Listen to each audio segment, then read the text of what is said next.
Tak butuh waktu lama bagi warganet untuk menghakimi. Nama Imam Muslimin alias Yaimim pernah jadi simbol kemarahan kolektif. Video ritualnya, aksi berguling di tanah, hingga konflik terbuka dengan tetangga membuat publik menjatuhkan vonis sosial. Mantan dosen UIN Malang ini dianggap aneh, melenceng, bahkan berbahaya.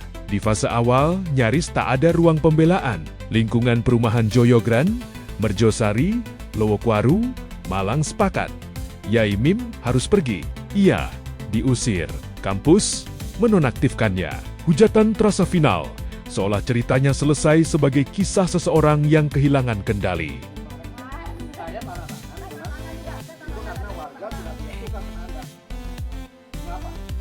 Namun disinilah tikungan pertama muncul.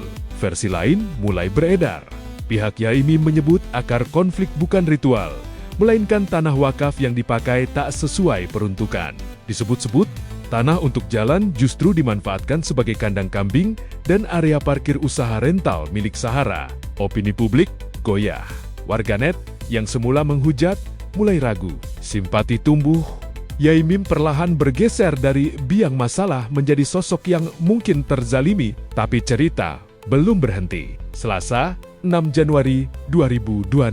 Polresta Malang menetapkan Yaimim sebagai tersangka kasus penyebaran konten tidak pantas di grup warga. Simpati yang baru tumbuh kembali runtuh, namun Yaimim membalas dengan pengakuan mengejutkan. Dalam video yang beredar, ia menyebut dirinya pasien Rumah Sakit Jiwa Lawang dan memiliki surat resmi. Pengakuan itu langsung memicu polemik baru.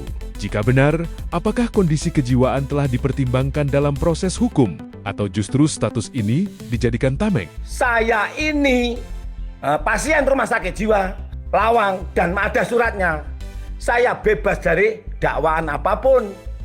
Kok aku bisa tersangka? Plot twist kembali berlapis saat Yaimim memutus hubungan dengan tim pembelanya. Ia menuding pengacaranya meminta puluhan juta rupiah dan menyebut tindakan itu sebagai pemerasan. Konflik pun melebar, bahkan ke pihak yang sebelumnya berada di sisinya. Ora peduli aku. Baik, assalamualaikum.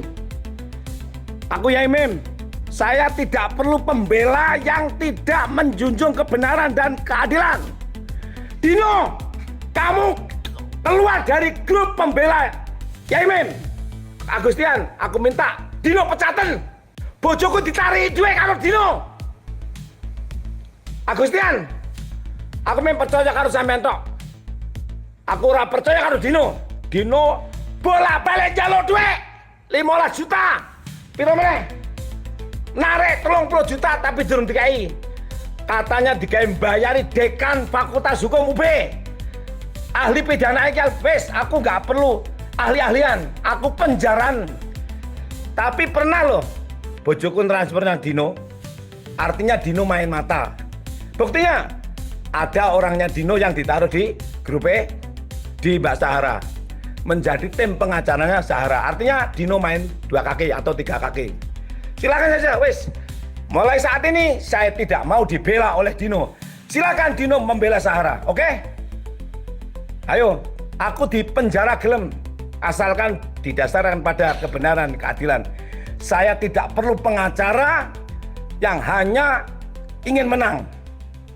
Saya ingin kebenaran terungkap, keadilan ditegakkan.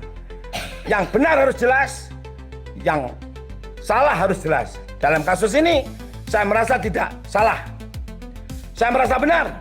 Di sisi lain, Yaimim membantah tudingan konten tak pantas. Ia mengklaim yang dikirim adalah azan, iqamah, dan ajakan sholat. Menurutnya, jika ada konten lain, itu murni tanpa niat.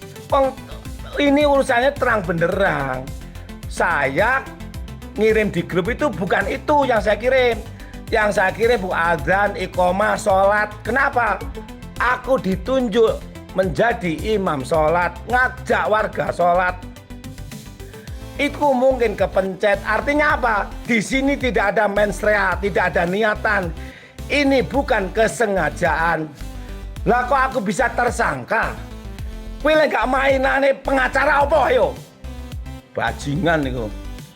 Ia juga mempertanyakan posisi Sahara sebagai pelapor karena bukan anggota grup RT dan menduga ada pihak lain yang meneruskan konten tersebut. Kedua, Sahara itu bukan anggota grup RT. Anggota grup RT itu laki-laki semua. Perempuan sendiri, laki-laki sendiri. Lah kok bisanya Sahara menjadi pelapor terhadap Yamim?